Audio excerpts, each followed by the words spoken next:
Olá, tudo bem? Que bom estarmos juntos novamente. Estamos estudando. Essa aqui é a Escola Bíblica Dominical da Igreja Batista de Barão da Taquara. Muito prazer, meu nome é Hudson Silva, sou o professor dessa classe. Nós estamos estudando as Escrituras, a Bíblia, a Palavra de Deus, nos livros de Gálatas, Efésios, Filipenses e Colossenses. Estamos usando esta revista aqui como referência, mas nosso livro-texto é a Bíblia, a Palavra de Deus. E hoje nós estamos na penúltima lição sobre a carta de Paulo aos Efésios. Que carta rica, que carta preciosa. Não é à toa que os pais da igreja vão chamar de a rainha das cartas.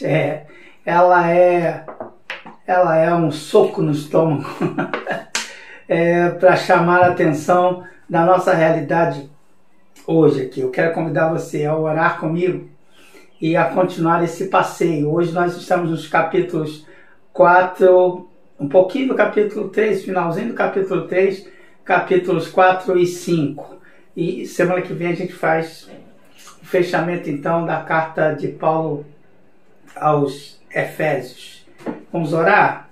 Senhor nosso Deus, nós queremos te pedir, em nome de Jesus, que tu nos ajude a compartilhar do que a gente tem aprendido com a tua palavra. Muito obrigado porque a tua palavra é muito rica. Muito obrigado porque ela chama a nossa atenção e nos coloca nos trilhos novamente. Muito obrigado porque nós temos a tua palavra revelada a nós. Ajuda-nos a transformar o que nós lemos em vida, por meio da nossa vida. Nós te pedimos assim, no nome de Jesus. Amém. Amém. Ok, então, as cartas de Paulo, eu falei algumas vezes para vocês, elas vão se dividir em duas partes básicas, né? Que você tem doutrina de um lado e do outro lado você tem a prática. Elas estão sempre atreladas. Aqui em Efésios, você tem no capítulo 1 a 3, a doutrina. No capítulo 4 a 6, a prática propriamente dita. Então você vai ver aqui no meio um marco bem registrado dessa diferença. Eu vou pedir a Marília para ler o último versículo do capítulo 3 e o primeiro versículo do capítulo 4. Por que é isso?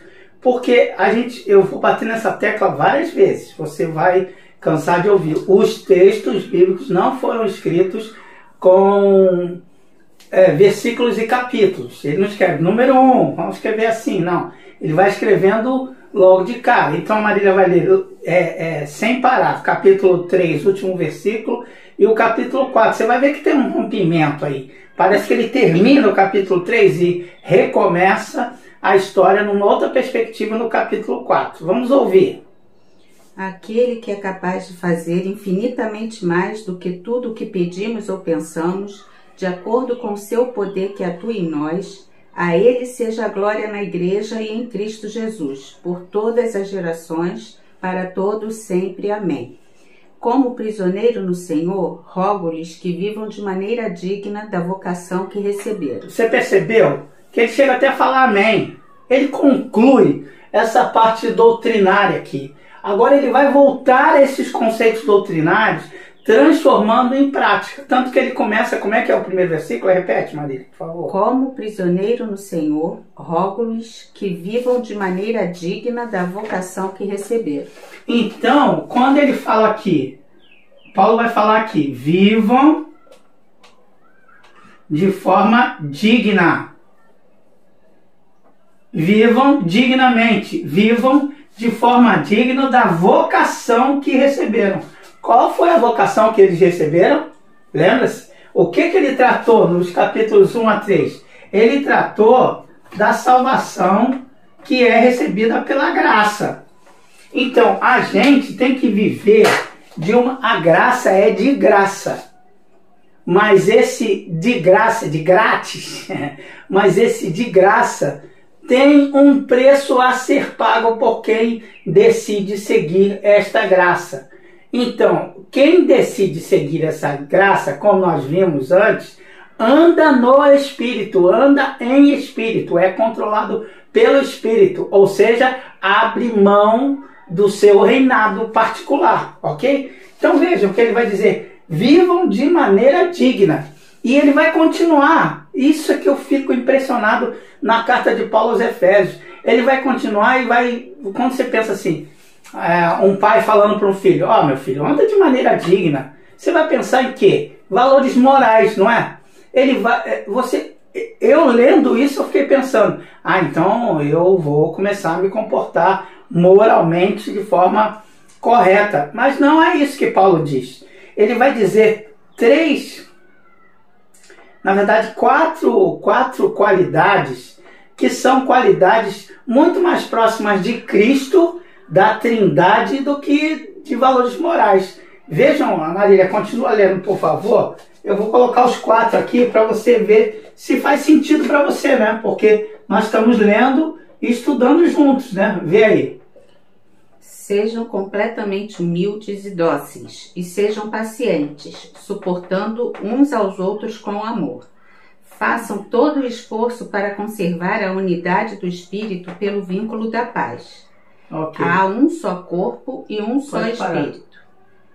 Repete, por favor, essa parte aqui. Sejam completamente humildes e dóceis, e sejam pacientes, suportando uns aos outros com amor. São 4, eu tinha colocado 3, porque ele fala humildes e dóceis, mas eu separei aqui. Olha que coisa interessante, não tem valores morais, vai ter o valor da humildade, vai ter o valor da docilidade, da forma de tratar os outros, vai ter o valor de ser paciente, porque, olha, vou dizer para você, se relacionar com os outros, relacionar-se, é um negócio que exige paciência. Por isso que as pessoas não têm mais paciência hoje, porque a gente não aprende mais a se relacionar. Antigamente a gente tinha que aprender a se relacionar, lembra? Lembra bem antigamente, na época que eu era moleque ainda, a gente ia todo domingo na casa da minha avó e tinha que sentar todo mundo em volta da mesa para comer aquele macarrão de domingo. E lá a gente aprendia a respeitar os mais velhos. Ali a gente aprendia a dividir as coisas. E isso é doloroso, não é fácil não. Não é fácil não, mas hoje não se dá valor nenhum a isso, a gente não quer se relacionar. Então, para se relacionar, você tem que aprender a ser humilde, porque ninguém aguenta uma pessoa marrenta o tempo todo. Sabe aquela pessoa que você fala assim, fiz um bolo, aí ela chega e fala, não, mas meu bolo é melhor. Eu comprei uma blusa, mas minha blusa é melhor. Você vai se afastar dessa pessoa. Então a gente tem que ser humilde, baixar a bolinha e tentar entender essa pessoa e de repente até repreendê-la em amor. E aí entra a docilidade. E aí a gente entra a paciência, porque haja paciência. Ninguém aguenta mais a mim do que eu mesmo. E não é fácil. Tem hora que eu quero sair de perto de mim. Quanto mais os malas, né? Tem gente que parece que anda de mala sem rodinha. E ele vai dizer ainda que você tem que aprender a suportar uns aos outros em amor. Suportar aí é dar suporte. Além de tudo isso, eu ainda tenho que dar suporte a esse tipo de gente. Olha, eu queria que eu conseguisse transmitir para você o desafio que Deus está colocando diante de nós. Nós somos o corpo de Cristo, ele vai desenvolver isso. Nós somos o corpo de Cristo aqui na terra. E os valores de andar de maneira digna não é ser moralmente, é claro que é também, a gente vai ver, ser moralmente perfeito, mas é se relacionar com as pessoas.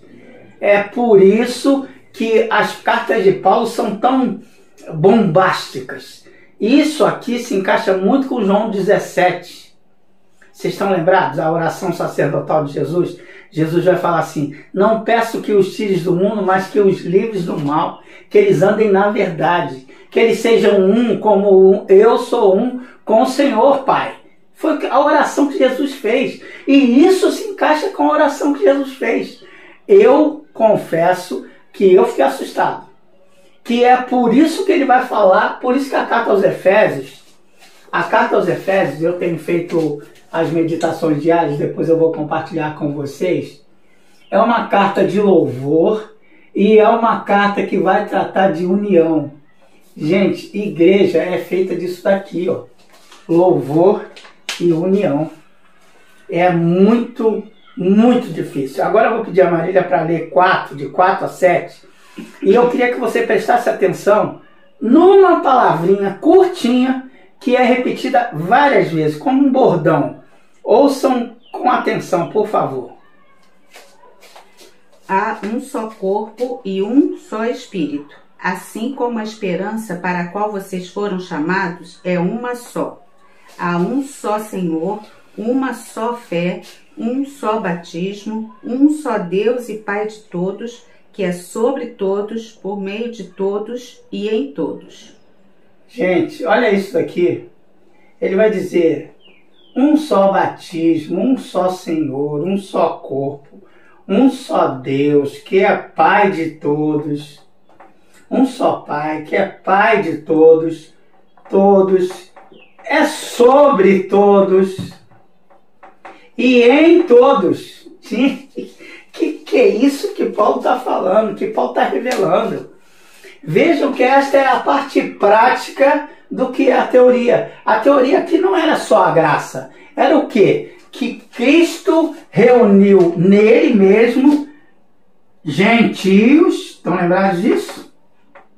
Gentios mais judeus.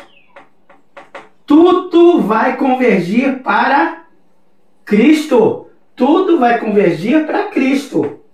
E como é que tudo converge para Cristo? Porque tem um corpo, um espírito, um Senhor, um batismo, um só Deus e Pai de todos, que é sobre todos, em todos e por todos.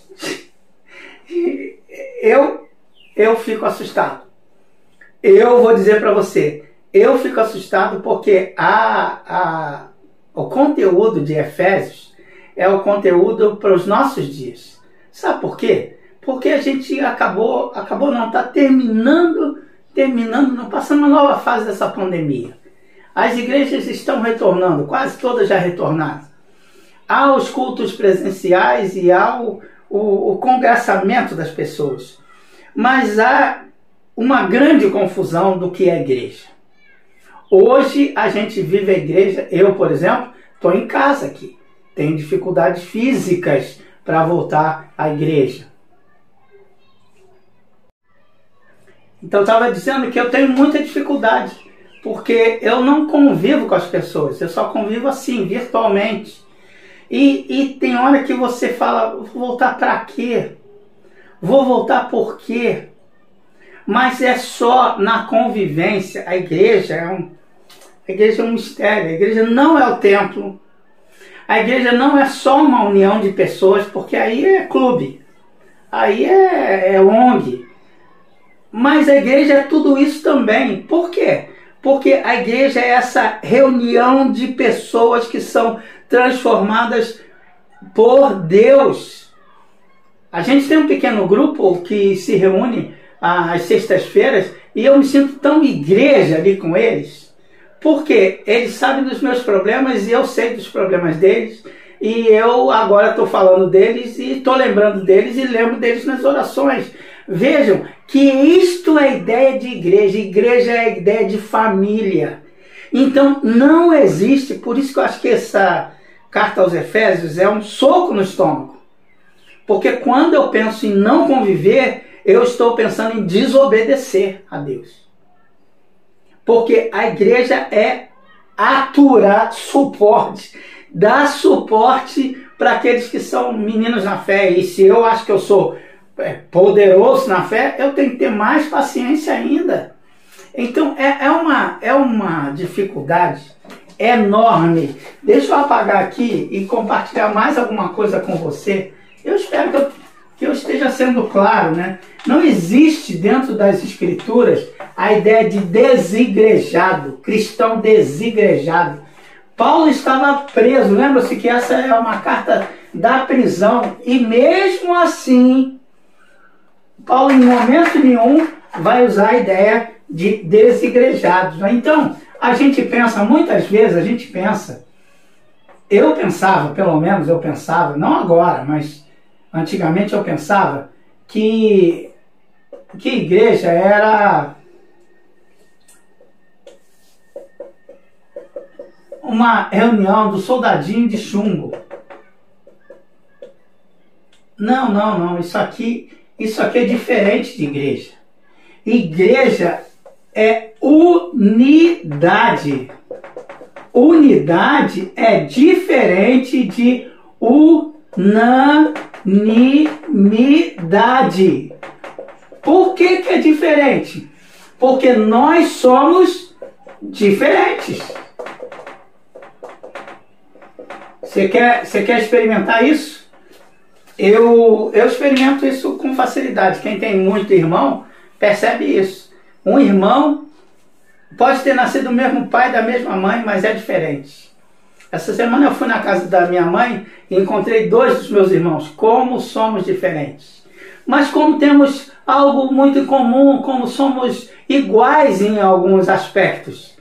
Aí é muito interessante porque a gente ouve de terceiros, no caso aí da Marília, como vocês se parecem.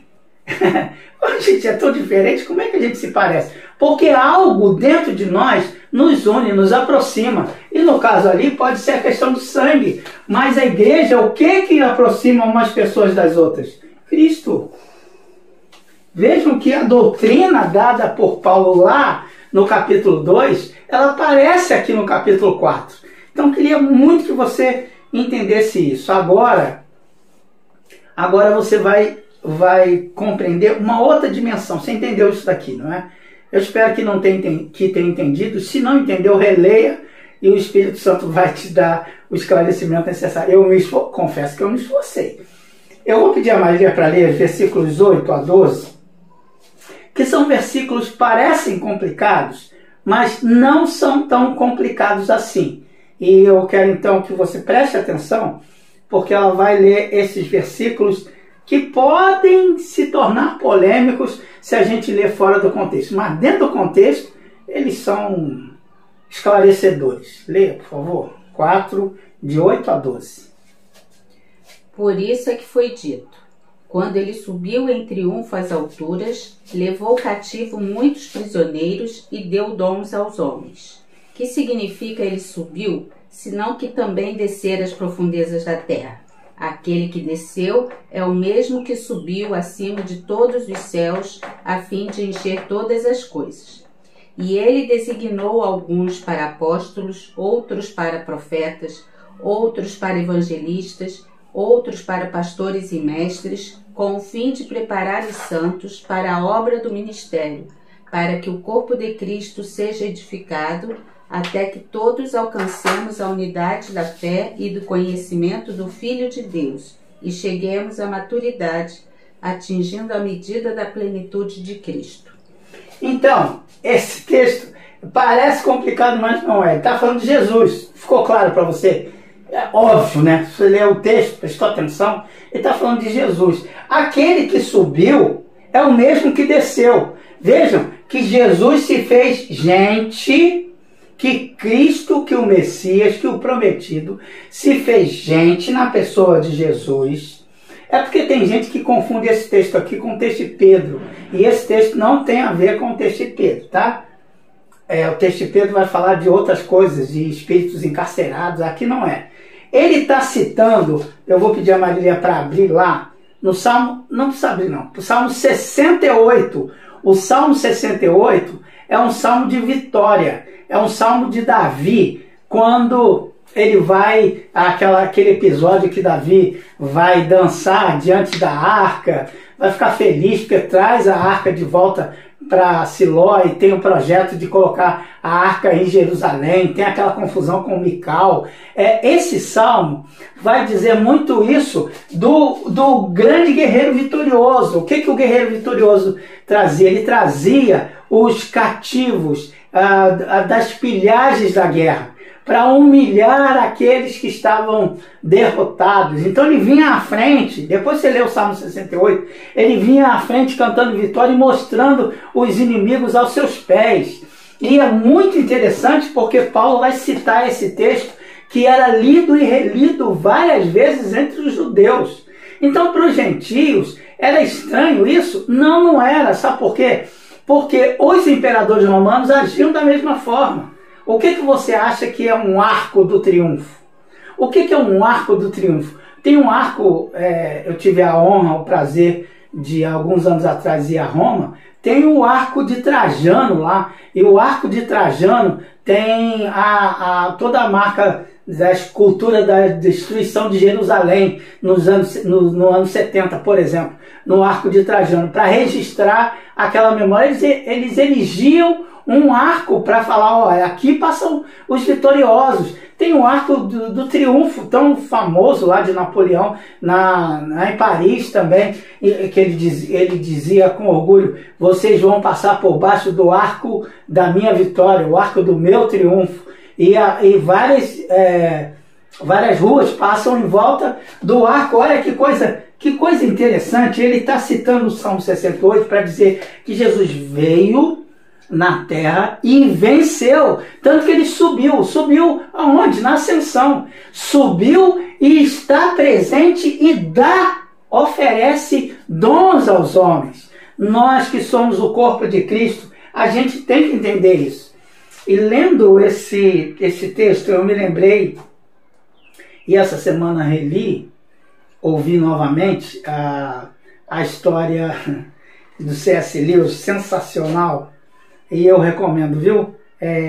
Cartas a um Diabo Aprendiz. A história é hilária, é muito engraçada, porque o C.S. Lewis inventa um discurso entre um diabo grande e um diabo pequeno, que seria como se fosse um aprendiz, para ele saber como é que ele faz, como é que ele cria as artimanhas para derrotar o inimigo. Aí é muito curioso como acontece, por exemplo, na carta 7, eu até anotei aqui, ele fala, o diabo mais velho fica chateado porque o diabo mais novo deixa o inimigo, o cliente, o paciente dele se converter ao cristianismo. Aí é muito interessante porque a gente só tem as cartas do diabo grande, não tem do diabo pequeno. Aí o diabo grande vai dizer: não tem problema ele ir para a igreja não, porque esse é o terreno mais interessante para a gente trabalhar. Olha que coisa! O diabo está achando que, assim, na cabeça do C.S. Lewis, que o terreno mais interessante é a própria igreja. Porque no carta 7 ele diz: não, porque os cristãos estarão tão ligados a questões políticas que eles vão até esquecer do que os une. Olha, gente, isso aí parece que foi escrito ontem e foi escrito na época da guerra. Que coisa! Eu fiquei, meu Deus, não acredito, até compartilhei com a Marília isso. Ele falou: eles vão estar tão envolvidos com as questões políticas que vão esquecer da essência que os une. E o que está acontecendo na igreja hoje? Exatamente isso. Sabe outra coisa também que o diabo grande vai falar com o diabo pequeno? Falou assim: você sabe uma coisa também que eu acho que você devia estimular neles? A ação social. Sabe por quê? Porque eles vão estar tão envolvidos com a ação social, vão sentir tanto a dor do outro, que eles vão esquecer por que é que eles estão fazendo isso. E vão achar que essa é uma forma de evangelização. E não é. O diabo maior falou para o diabo pequeno. Isso está na carta lá do C.S. Lewis. Ele vai dizer assim: o que eles deviam fazer, porque se parecem com Cristo, eles fazem para empurrar Cristo goela abaixo das pessoas. E ninguém aguenta isso. Olha, esse negócio foi escrito na época da guerra. E é tão atual que parece que foi escrito ontem. Então, assim, não é que a gente vai deixar de fazer ação social, mas a ação social deve ser uma ação motivada pelas pessoas que têm Cristo no coração. E fazemos isso porque amamos as pessoas, porque somos semelhantes a Cristo. Então prestem atenção nesse desafio que o Senhor faz para todos nós. E aí depois ele vai dar uma relação de dons. Ele vai falar vários dons, acho que eu até já falei, a Marília já leu, mas eu vou pedir só para ela ler os dons. E eu quero dizer, abrir um parênteses, a gente não está tratando sobre dons aqui, só para você entender que Jesus veio, você entendeu isso? Jesus veio, viveu aqui, morreu aqui, nos deu a graça, nos salvou, nos redimiu para dar dons aos homens. Ele deu os dons e esses dons são para edificação do corpo de Cristo. O último versículo que a Marília leu, que vai reler, ela vai falar, até que todos, então todos têm que crescer juntos, é a ideia de comunidade, ok?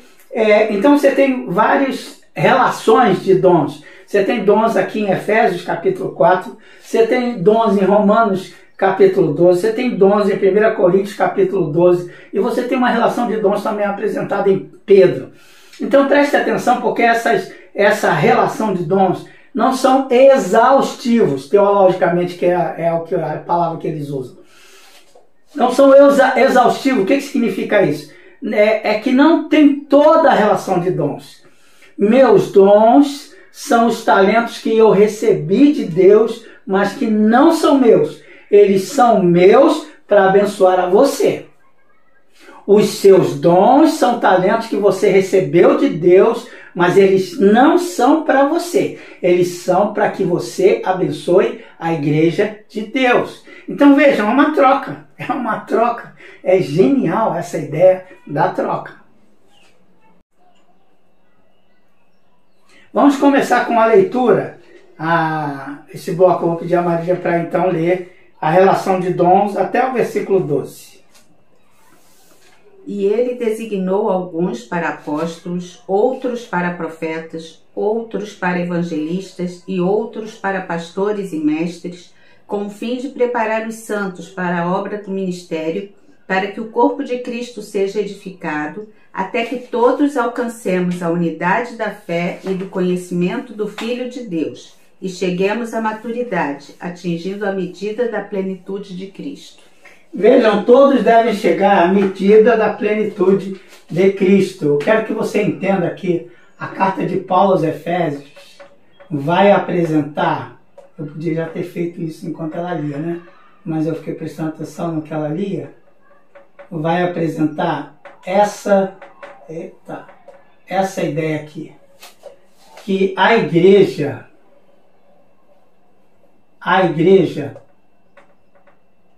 é o corpo de Cristo, gente. A igreja é que vai executar o que Cristo quer fazer no meio da sociedade. E cada um tem dons, tem habilidades diferentes. Aqui eu coloquei só o braço. A igreja é o braço, é o abraço do Senhor. A igreja é o aconchego do Senhor. Lembra-se de Atos capítulo 12? A igreja é esse corpo aqui. E todos nós temos que ser edificados aqui. Cristo é quem coordena o corpo. Olha que metáfora interessante. Eu estou aqui diante de vocês, eu virei de costas e virei de frente, porque há um comando aqui na minha cabeça. E meu corpo obedece. Às vezes é lento, né, para obedecer, porque fisicamente não está muito bem. É lento para obedecer, mas obedece ao que a cabeça diz.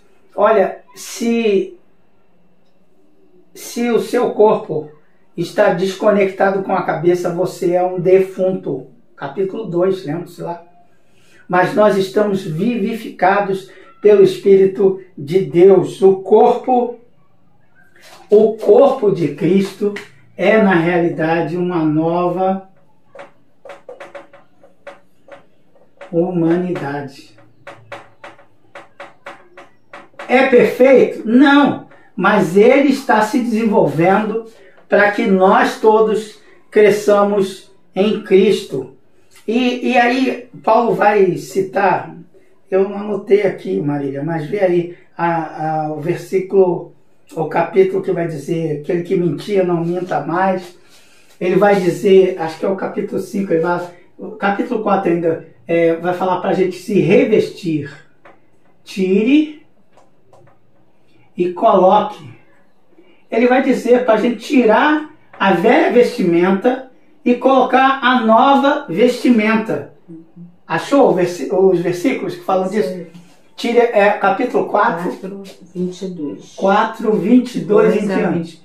Veja, a Maria vai ler lá, eu vou colocar aqui. Veja você, tire, vai. Quanto à antiga maneira de viver, vocês foram ensinados a despir-se do velho homem que se corrompe por desejos enganosos, a serem renovados no modo de pensar e a revestir-se do novo homem, criado para ser semelhante a Deus em justiça e em santidade provenientes da verdade.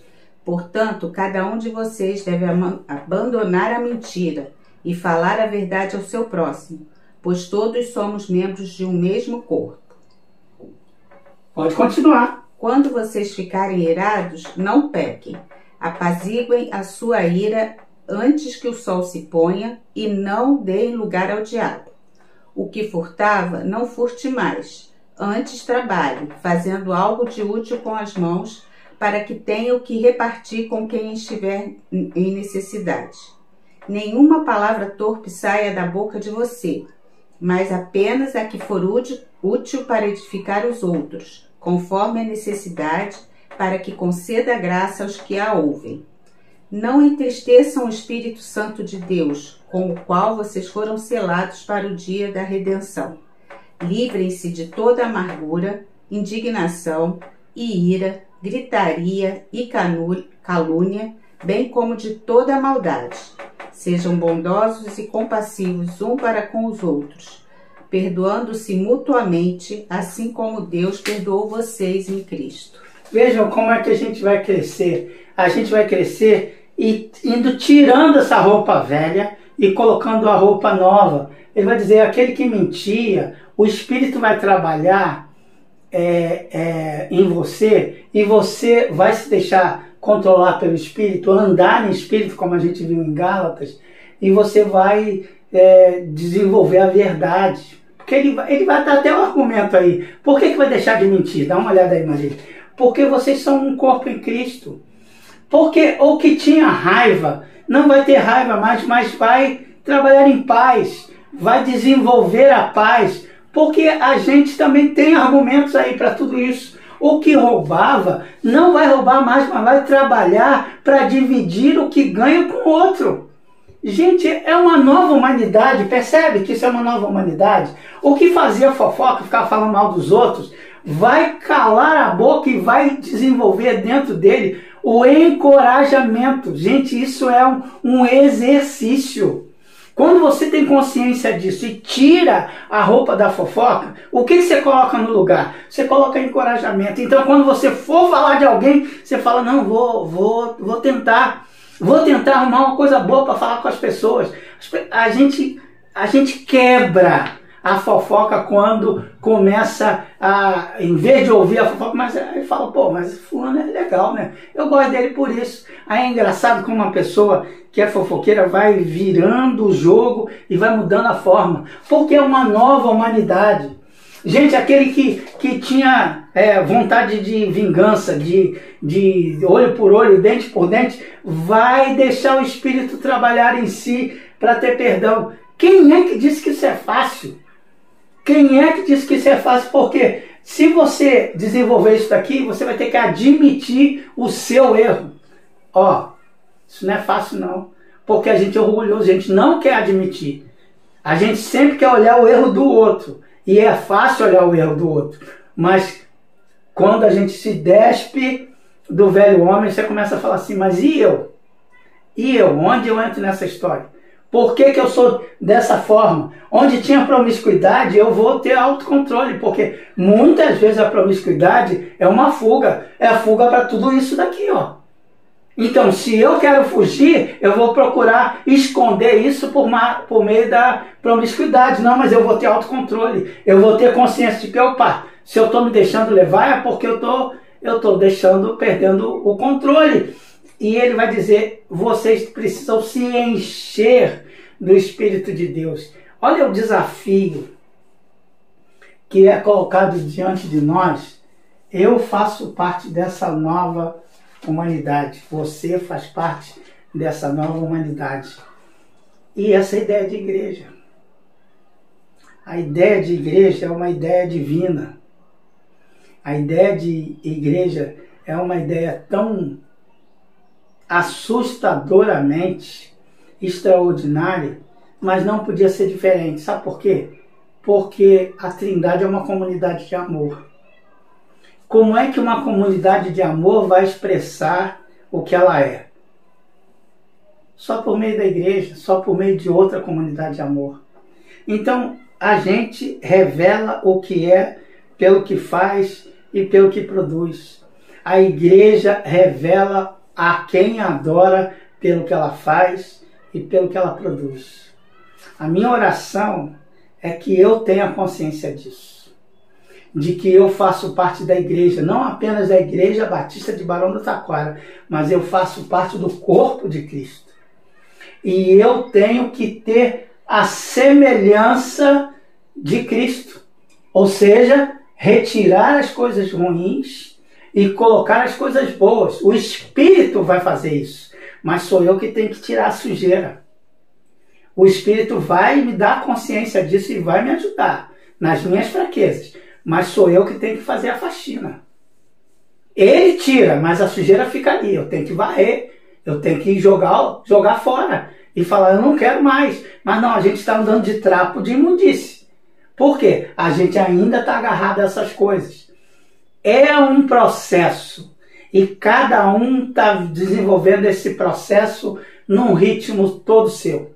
E o Espírito entende o que a gente fala. Então, o que o Paulo coloca de doutrina dos capítulos 1 a 3, ele vai colocar em prática. Ele vai apresentar a prática. E esta é a prática. Verdade, paz, generosidade, encorajamento e perdão. A minha oração, de fundo do coração, é que Deus me dê graça. É que Deus te dê graça. Para que juntos nós sejamos igreja. E à medida que a gente for igreja, as pessoas à nossa volta vão se surpreender conosco. E eu quero terminar dizendo para você que me surpreende muito quando uma pessoa chega para mim e fala assim, eu sabia que tinha alguma coisa diferente em você. Olha, isso me dá uma alegria tão grande. Ou, como aconteceu no final da semana, no começo da semana com o feriado, a gente foi a minha médica e a gente deu um presente para ela agradecendo. Aí nós falamos, olha, eu quero agradecer a Deus pela sua vida. Ela ficou emocionada, porque a gente falou, a gente quer agradecer a Deus pela sua vida. Veja se isso não tem a ver com o que Jesus fala em Mateus. Bem-aventurado você quando derem graças a Deus por causa da sua existência. Quantas vezes as pessoas já deram graças a Deus porque você fez um trabalho bem feito? Você fez uma cadeira que dá orgulho de falar, essa cadeira é minha, foi fulano que fez. Que você fez um bolo tão bom que graças a Deus, porque esse bolo está maravilhoso. Então, a essência do cristianismo é isso, é fazer as coisas como cristão com excelência. Que Deus nos abençoe e que você tenha uma semana cheia de graça, cheia da misericórdia de Deus. Semana que vem a gente faz a conclusão da carta de Paulo aos Efésios. Tchau!